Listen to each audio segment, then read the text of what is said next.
The hotel manager looked at me like I was crazy. Ma'am, you already checked in an hour ago with your husband. He turned the screen toward me, and there it was. My full name, my driver's license number, my signature. And beside my husband, a girl young enough to be our daughter. The worst part? My son is the one who booked the room for them. I stood in the marble lobby of the Marriott Marquis in downtown Charlotte, the air thick with the scent of lemon polish and overpriced coffee.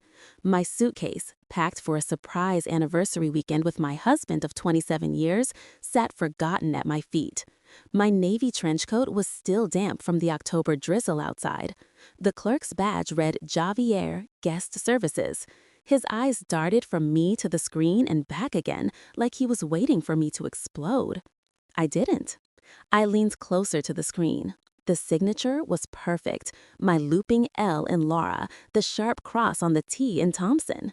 The driver's license photo was mine, taken at the DMV 3 years ago when I'd smiled because the text said, "Look alive, Mrs. Thompson." The emergency contact listed was my son's cell, Ethan Thompson, 704-555-0192. "Show me the footage," I said, voice calm, like I was asking for extra towels. Javier hesitated. "Ma'am, privacy. Now." He swallowed, tapped keys. The security feed popped up on a side monitor. Black and white, grainy, timestamp 4:17 p.m. There was my husband, Greg, tall, salt and pepper hair, the navy blazer I'd bought him for Christmas. Arm around a girl, blonde, ponytail, yoga pants, giggling. She couldn't be more than 24. They walked past the fountain, past the concierge, straight to the elevators. Greg leaned down, whispered something. She laughed. He kissed her temple. My stomach didn't flip. It froze. Javier's voice was soft. "I can call security or the police. Identity theft is." "No," I said. "Print the registration and the key log." He did. I folded the papers, tucked them into my purse, picked up my suitcase. "Ma'am," I walked out. The rain had stopped. The city lights smeared across wet pavement. I stood under the awning, pulled out my phone, opened the voice memo app, found the file labeled Greg_06_14, pressed play. Greg's voice, low and slurred from too much bourbon at last year's company retreat. "Laura thinks she's so smart with her little spreadsheets, but I've been moving money for years. Ethan signs whatever I put in front of him. The kid's loyal. The girl, Kylie, she's just a bonus.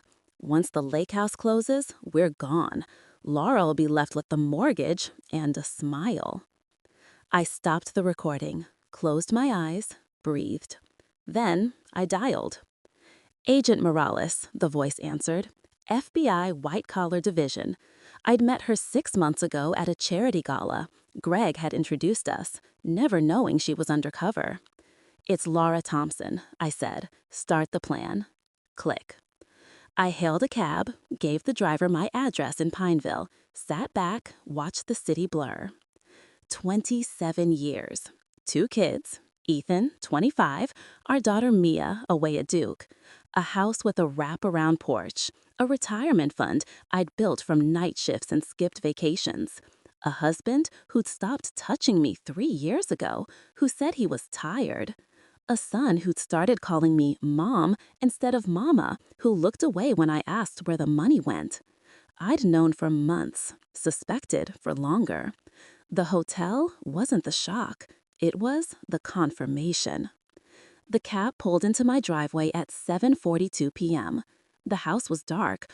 Greg was at a conference in Raleigh. Ethan was crashing at a friend's. I paid the driver, walked inside. The air smelled of lemon pledge and the lasagna I'd left in the fridge for them. I went to the office, opened the safe behind the framed photo of our wedding. Greg in his army dress blues, me in Mama's lace. Inside, the folder, thick, manila, labeled Thompson Fraud. Bank statements, wire transfers to Lakeview Holdings LLC, property deeds in Ethan's name, signed when he was 23, fresh out of college. Emails between Greg and Kylie, sign here, baby, it's just paperwork. Photos from the PI, Greg and Kylie at a lake house in Cashiers, North Carolina. Title in my name, mortgage in my name, but the down payment from an account I'd never seen. I sat at the desk, opened my laptop, logged into the hidden drive. More files, tax returns with fake deductions, shell companies, Ethan's signature on LLC documents, his handwriting, but the dates were wrong. He'd been in Spain that summer. My phone buzzed. Ethan. Mom, where are you? Dad's freaking out. I typed, home, come now. He arrived 20 minutes later, hair messy, eyes red, smelling like beer and guilt. Mom, he stopped in the doorway, saw the folder, the laptop, the printed hotel registration. I didn't speak. He swallowed. It's not what you think. Sit. He sat. I pressed play on the recording. Greg's voice filled the room. Ethan's face went white. Mom, I didn't know. You signed the papers. He said it was for taxes, for the business, for us. I opened the folder, slid a deed across the desk. The lake house, $1.2 million, my name on the loan. You put me in debt for a house I've never seen. His hands shook. I thought, you didn't think. My voice was steel. You helped him steal from me, from your sister, from your future. Tears filled his eyes. I'm sorry. Sorry doesn't unfreeze my accounts. I stood. Tomorrow, you tell the truth. To the FBI, to Mia, to everyone. Or I will. He nodded, broken.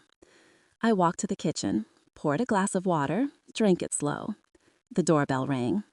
Agent Morales. 2 agents behind her. Mrs. Thompson, she said, we're ready. I looked at Ethan. Last chance. He stood. I'll talk. Morales nodded. Good. We'll start with the lake house. I handed her the folder. She smiled. You did good, Laura. I looked out the window. The rain had started again. Soft, steady. Greg would be home soon. The I rain smiled. came down in sheets Let the him night come. Ethan spilled everything, drumming the roof of my Pineville ranch house like it was trying to wash the lies right off the shingles. I sat at the kitchen table, same oak table where Ethan learned to tie his shoes, where Greg proposed with the ring he'd saved 6 months for, where I'd graded papers and paid bills and planned vacations we never took. Agent Morales and her partner, Agent Chen, sat across from us. Ethan slouched in the chair beside me, hoodie soaked, eyes swollen. The folder, Thompson Fraud, lay open like a gutted fish. Papers everywhere, deeds, transfers, signatures, my name, my life. Morales clicked her pen. Start from the beginning, Ethan. He swallowed. Dad said it was a tax thing, Lakeview Holdings. Said if I signed as proxy, we'd save on capital gains. Said Mom's name on the loan was safer, better credit. I was 23, just graduated. He made it sound normal. Chen slid a document forward, the lake house deed. Cashiers, North Carolina, $1.2 million. My name on the mortgage. Ethan's signature as managing member. You were in Spain that summer, I said, voice flat. Ethan's head snapped up. How'd you... I checked your passport. I opened another file. Flight records, Instagram posts from Barcelona. You signed this in Charlotte, July 14th. You weren't even in the country. His mouth opened, closed. Dad said he'd handle it, said it was backdated for legal reasons. Morales leaned in. Your father forged your signature, used your mother's identity, took out a loan in her name, diverted funds from his company, Thompson & Associates Engineering, over $800,000 so far, embezzlement, wire fraud, identity theft. That's federal time, Ethan, 20 years minimum. Ethan's hands shook. I didn't know. You booked the hotel room, I said, with my card, my name, for him and Kylie. He flinched like I'd slapped him. He said it was a surprise for your anniversary, said you'd booked it but forgot. I used the company card, thought it was legit. I pulled out the Marriott printout, my forged signature, Kylie's name in the notes, upgrade to suite, champagne on ice. Ethan stared, tears fell. Mom, I'm sorry. I thought... You thought with your father's wallet, I said, not your brain. Morales closed her notebook. We're raiding the lake house tomorrow, 6 a.m. Greg doesn't know we're coming. Kylie's already in custody. Picked her up at her apartment an hour ago. She's talking. Says Greg promised her a cut. Said Laura was out of the picture. I stood, walked to the window. The rain had slowed to a mist. Streetlights glowed gold on wet pavement. My reflection stared back, 58 years old. Gray streaks in my dark hair, lines around my eyes from night shifts at Carolina's Medical, hands that had held newborns, wiped tears, signed mortgage papers. I turned. What do you need from me? Morales smiled. Your testimony, the recordings, the bank logs, you've done most of our work. I nodded. And Ethan? He cooperates, he walks. Immunity for testimony, but he testifies against his father. Ethan looked at me, pleading, Mom? I didn't answer. I walked to the office, opened the safe, pulled out the thumb drive, labeled Lake House, handed it to Chen. Everything, I said. Emails, photos, wire transfers, Kylie's texts, Greg's calendar. I've been backing it up since April. Chen plugged it into her laptop. Files opened, hundreds. Morales whistled. You're a damn accountant. Nurse, I corrected. We document. Ethan stood. Mom, let me help, please. I looked at him, my boy, the one who used to fall asleep on my chest, who cried when his goldfish died, who called me from college at 2 a.m. because he missed home. You help by telling the truth, I said. All of it. No more lies. He nodded, broken.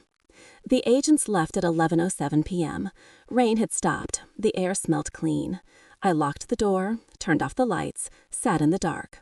Ethan sat on the couch, head in hands. I didn't comfort him. I went to the bedroom, opened Greg's closet. His suits hung neat, ties color-coded. I pulled out the navy blazer, checked the inside pocket. Found the key. Small, brass, labeled LH. Lake House. I'd never seen it. I tucked it into my bra. Then I went to the attic. Boxes, dust, memories. I opened one labeled Dad. Inside, my father's will. The land, 200 acres in Union County, inherited when he died in 2019, worth $3.2 million. Greg had tried to get me to sell, said we needed the cash. I'd refused. I found the survey map, the deed, my name, sole owner. Greg didn't know I'd changed the beneficiary. To Mia, my daughter, not him, not Ethan. I closed the box. Downstairs, Ethan was asleep on the couch, mouth open, snoring. I covered him with a blanket. Then I went to the kitchen, made coffee, sat at the table, opened my laptop, logged into the hidden account. $1,847,232.33. My retirement, my savings, my late mother's trust. Greg thought he'd drained it. He hadn't. I'd moved it 6 months ago, offshore, Cayman, untouchable. The sky over I smiled. Cashiers, North Carolina, was the color of a fresh bruise at 5:47 a.m. when the FBI convoy rolled up the winding gravel road to the lake house. I sat in the back of Agent Morales's unmarked SUV, hands folded in my lap, wearing the same navy trench from the hotel lobby. My hair was pulled back tight, no makeup, no jewelry except my wedding ring. I hadn't taken it off yet. The brass key, LH, rested warm against my skin, tucked in my bra like a secret heartbeat. Morales glanced in the rear view. You sure you want to be here, Laura? I paid for it, I said. I'm seeing it.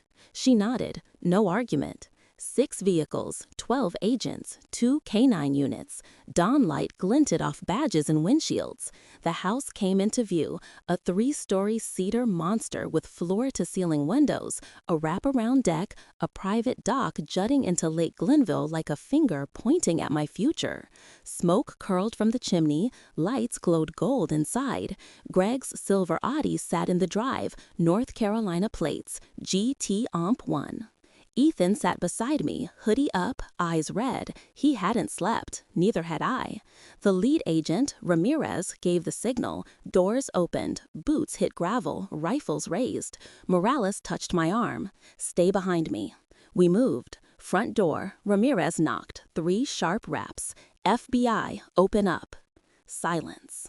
Then movement inside. A shadow. The door flew open. Greg, barefoot, boxers, t-shirt, hair wild, eyes wide.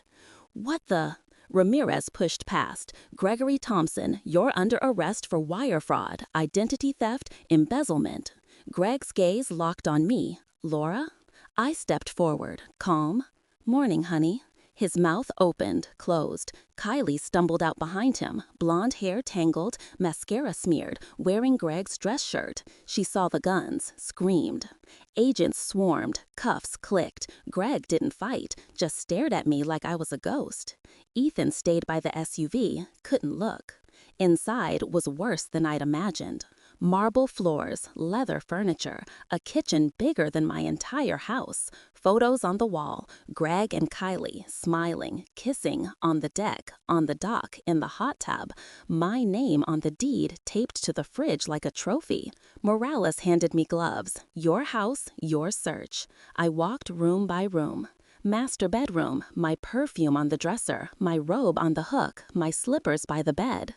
Bathroom, my brand of shampoo, my toothbrush. Office, a safe. I knelt, used the brass key. Clicked open. Inside, cash, $47,000. Passports, Greg's, Kylie's, mine, stolen from my drawer. A flash drive, labeled LT_backup. I took it. Downstairs, agents bagged laptops, files, hard drives. Kylie sobbed in the corner, cuffed to a chair. Greg sat on the couch, head in hands. I stood over him. 27 years, I said. You used my name to build this. He looked up. Laura, I can explain. No. I turned to Morales. I want the lake house seized. All of it. Forfeiture. She nodded, already in motion. Ethan walked in, saw the photos, the bed, the life his father built with my money. He dropped to his knees, vomited on the hardwood.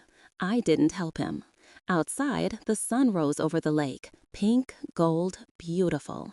I stood on the deck, breathed. Morales joined me. We found the offshore accounts, 2.9 million, Cayman, your name on the signature card, forged. We're freezing it. I nodded. And the land? Union County, 200 acres, your father's, untouched. Greg tried to sell it last month. Buyer backed out when we flagged the title.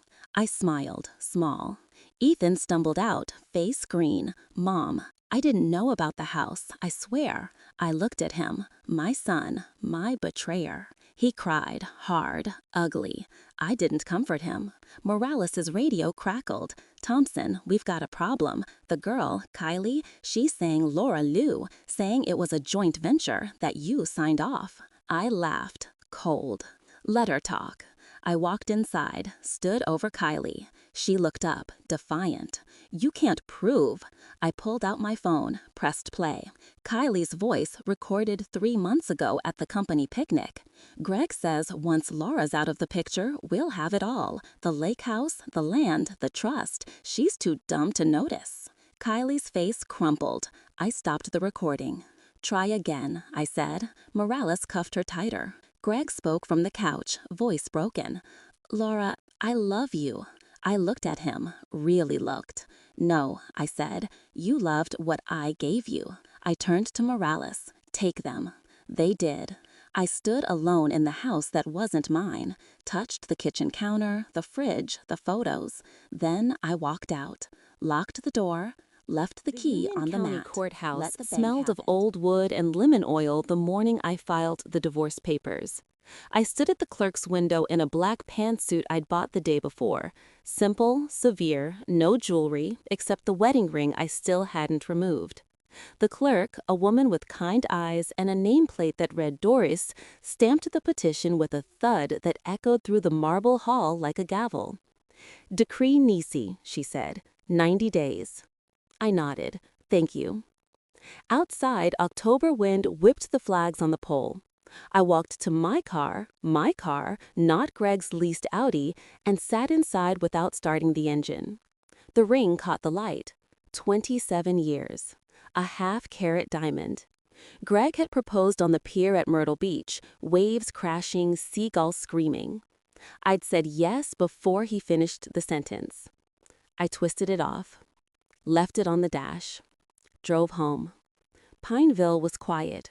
Kids at school, leaves turning. My house, our house, sat waiting, porch swing creaking in the breeze. I walked in, dropped the keys in the bowl, went to the bedroom.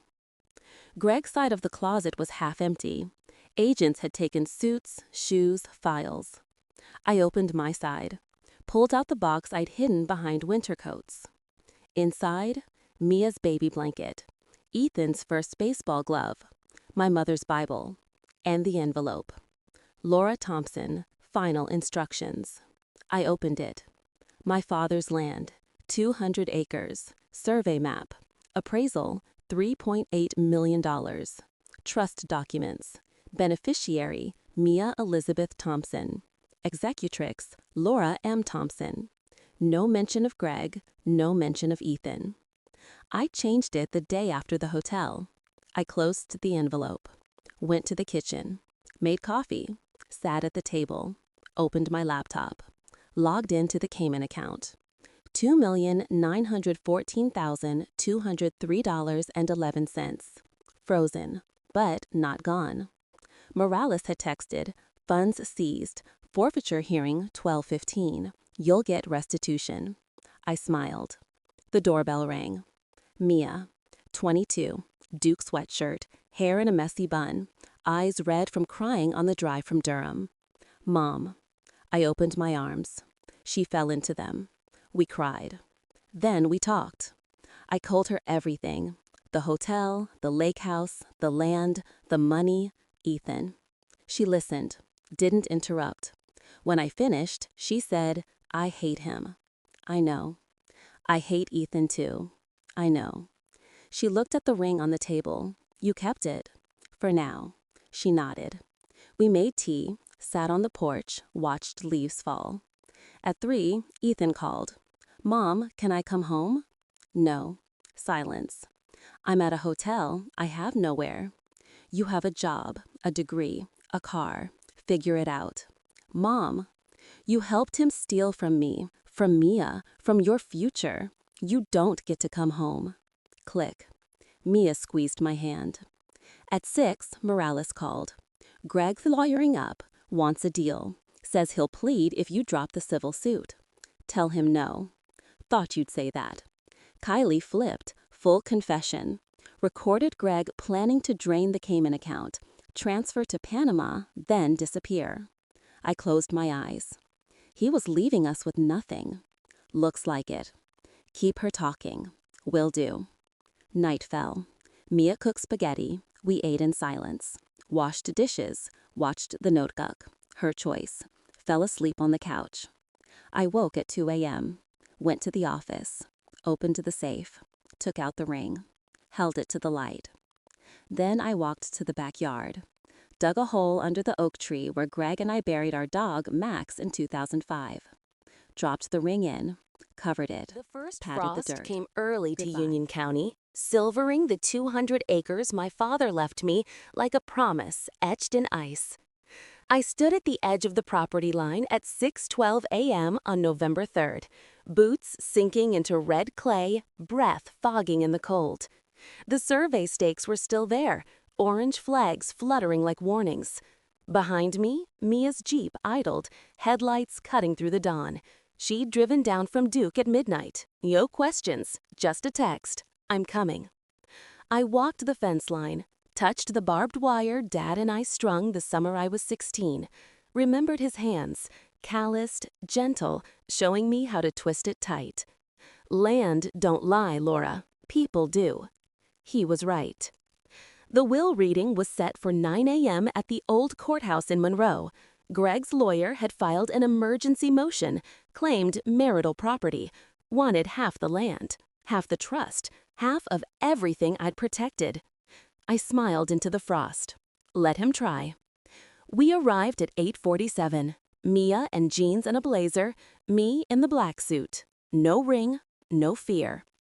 The courtroom smelled of varnish and desperation. Greg sat at the defendant's table, orange jumpsuit, cuffs, beard growing wild. His lawyer, a slick Charlotte shark named Hargrove, stood when we entered. All rise.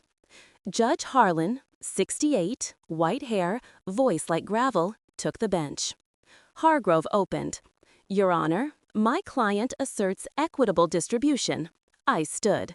Objection. The land is premarital, inherited, excluded by prenup. Hargrove smirked. There is no prenup. I opened my briefcase, slid a document across. Signed August 12, 1995. Witnessed by Judge Harlan's own clerk. Notarized. Filed. The courtroom stilled. Harlan adjusted his glasses. Let me see that. He read, nodded.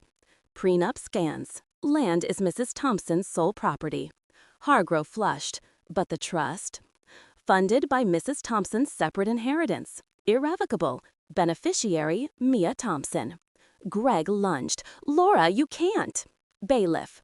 Cuffs rattled. Greg sat. Mia squeezed my hand.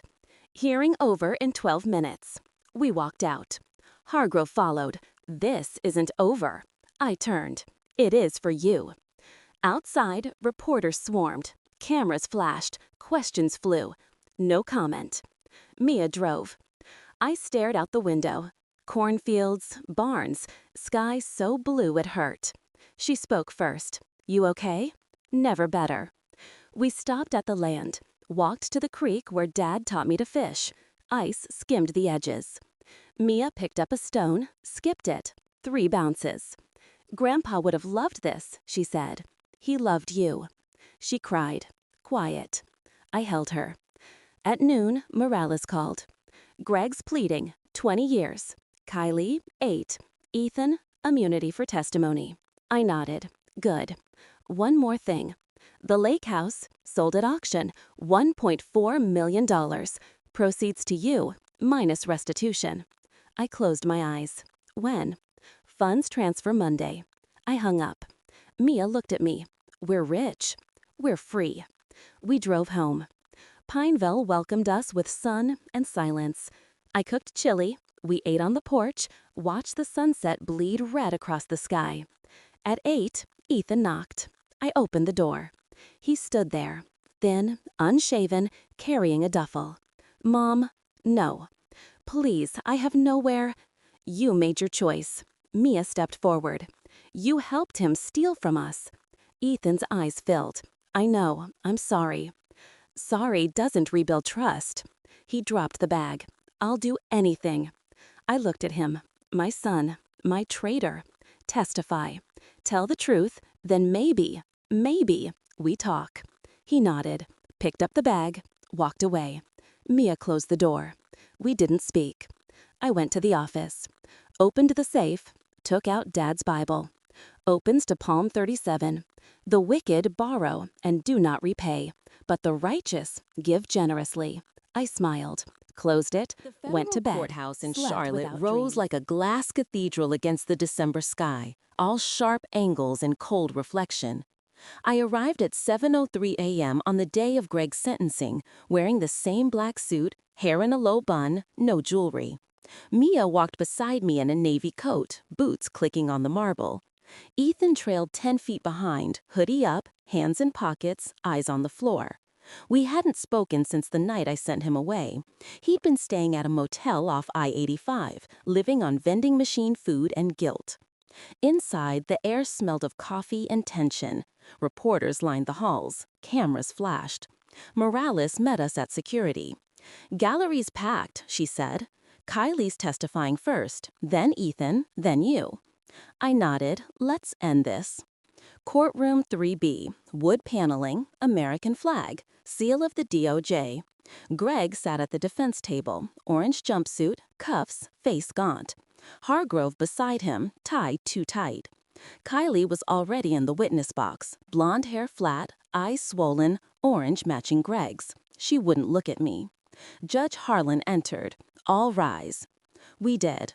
Prosecutor Lang, tall, black, voice like thunder, opened. Your Honor, the United States presents evidence of a 27-month conspiracy involving wire fraud, identity theft, tax evasion, and embezzlement exceeding $3.1 million.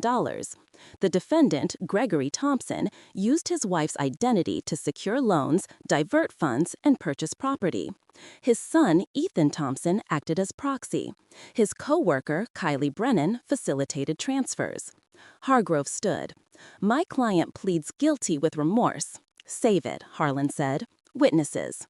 Kylie first. Lang approached. Miss Brennan, describe the lake house transaction. Kylie's voice shook. Greg said Laura was in on it, said she signed off. I forged her signature on the mortgage. Ethan booked the hotel to throw her off. Gasps in the gallery. Lang played the recording, my voice memo from the picnic. Kylie cried. Ethan next. He walked to the stand like a man to the gallows, swore in, sat. Lang. Mr. Thompson, did you sign LLC documents for Lakeview Holdings? Ethan. Yes. Knowing they were fraudulent? Silence. Ethan looked at me. I met his eyes, held them. Yes, he whispered. The courtroom erupted. Harlan banged the gavel. Lang continued. Did you book the Marriott suite using your mother's identity? Ethan's voice broke. Yes. Why? Dad said it was a surprise, said Mom forgot. I believed him. Lang slid the hotel printout forward, my forged signature. Ethan's phone as emergency contact. Ethan cried. I'm sorry, Mom. I didn't blink. My turn. My turn. I took the stand, swore in, sat tall. Lang. Mrs. Thompson, when did you first suspect? April 2022. Missing statements, Greg's late nights, Ethan avoiding my questions. How did you gather evidence? Hidden cameras, cloned phones, bank alerts, a private investigator, 6 months of documentation. Lang played the recording. Greg's voice. Laura'll be left with the mortgage and a smile. Greg buried his face. Lang. What was the final trigger? I looked at the judge. The hotel, my name, my son's help. I knew it was time. Lang. And the land. My father's. 200 acres. Greg tried to sell it. I protected it. For my daughter. Lang rested. Hargrove cross-examined. Isn't it true you benefited from the funds? No. Ever see the lake house? Never. Sign any documents? Never. Hargrove sat. Harland, anything further? I raised my hand. Yes. The courtroom stilled. I looked at Greg. 27 years. You held my hand when Mia was born. You cried when Dad died. You promised in sickness and in health. You broke every vow. But I kept mine. I protected this family, even from you. Greg sobbed. I looked at Ethan. You were my heartbeat. I taught you right from wrong. You chose wrong. Fix it. Be better. Ethan nodded, broken. I looked at the judge. I ask for full restitution. The lake house proceeds, the frozen accounts. The land remains mine. And I ask the court to show mercy to my son. He was manipulated. He's paying the price. Harlan nodded. Sentencing. Greg, 20 years. 3.1 million restitution. 10 years supervised release. Kylie, 8 years. Ethan, immunity. 5 years probation, 1,000 hours community service. Court adjourned. I stood. Mia hugged me. Ethan approached. Mom, not here. We walked out. Reporters swarmed. No comment. Outside, snow began to fall. Soft, clean. Mia smiled. It's over. No, I said. It's beginning. We drove to the land. Stood under the oak where I'd buried the ring. Snow covered the dirt. Mia took my hand. Grandpa's proud, she said. I smiled. The first real snow Let of the it snow. season fell on December 23rd, blanketing Pineville in a hush so deep you could hear your own heartbeat. I woke at 5:11 a.m. to the quiet creak of the house settling under the weight of it, the furnace humming low, the faint scent of pine from the little tree Mia and I had decorated with only blue ornaments. No red, no gold, no memories of Greg. My bedroom was dark except for the glow of the streetlight through the frosted window. I lay still for a minute, listening to the silence that used to be filled with Greg's snoring, Ethan's late-night gaming, Mia's music from down the hall. Now it was just me. I slipped into my robe, thick flannel, a gift from Mia last Christmas, and padded downstairs. The kitchen was cold. I started the coffee. Black, no sugar, the way I'd drunk it since the day I buried the ring. Mia was coming home today. Duke let out for winter break. She'd texted at midnight. Landing CLT 1107. Pick me up? I'd replied, of course. The divorce was final, signed December 15th. No contest. Greg waived everything for a reduced sentence, 18 years. The lake house sold for $1.4 million. Cayman funds released, $2.9 million. Total restitution, $4.3 million. Deposited into an account in my name only. Ethan lived in a studio apartment off South Boulevard, worked construction, sent me a letter every week. I read them, didn't answer. I poured coffee, sat at the table, opened my laptop. Email from Morales. Subject, final forfeiture. Laura, Greg's appeal denied. Kylie's cooperating, reduced to 6 years. Ethan's probation officer says he's compliant. Community service at Habitat. Thought you'd want to know. Merry Christmas. M. I closed the laptop. Went to the porch. Snow fell soft and steady. The oak tree stood bare. The spot where I'd buried the ring, now a smooth white mound. I breathed in the cold. It tasted clean. At 10:30, I drove to the airport. Charlotte Douglas was chaos. Holiday travelers, kids in Santa hats, carols over the PA. I parked in short term, waited at baggage claim. Mia came through the doors at 11:19. Backpack, Duke beanie, smile wide. Mom! We hugged, long, hard. She smelled like airplane and vanilla. We loaded her bags, drove home through snow-dusted streets. She spoke first. I got an A in torts. Good girl. Also, I'm transferring the trust to a scholarship fund for first-gen students in Grandpa's name. I glanced at her. You sure? It's what he'd want. I nodded, eyes wet. We pulled into the driveway. The house glowed. White lights on the porch, wreath on the door, Mr. Jellybean the snowman in the yard, Mia's idea. Inside smelled of cinnamon. I'd baked apple pie. We ate lunch, grilled cheese, tomato soup. Talked about classes, boys, none, plans. At 3 o'clock, the doorbell rang. Ethan. Snow in his hair, work boots, carrying a small box. Mom, Mia. Mia stiffened. I opened the door wider. Come in. He stepped inside, took off his boots, stood awkward in sock feet. I finished the 500 hours, he said, Habitat. Built 3 houses, learned plumbing. I nodded. He handed me the box. For you. I opened it. A wooden plaque, hand-carved. Thompson Family Land, 200 acres, protected in perpetuity, in memory of Raymond Thompson. Tears came, fast. Ethan's voice cracked. I talked to the conservancy, used my restitution check. The land can never be sold. It's a nature preserve now, for Grandpa. Mia touched the plaque. Ethan. He looked at me. I know I can't fix it, but I'm trying. I pulled him close, held him. He cried into my shoulder. Mia joined. We stood in the foyer. 3 hearts, 1 family. Healing. At 6 o'clock, we drove to the land. Snow crunched under tires. The gate was new, iron, engraved with Dad's name. We walked to the oak. The ring was still there, buried, frozen. Mia spoke. We plant a tree here, spring, dogwood, for new beginnings. I smiled. Yes. Ethan took my hand. I love you, Mom. I know.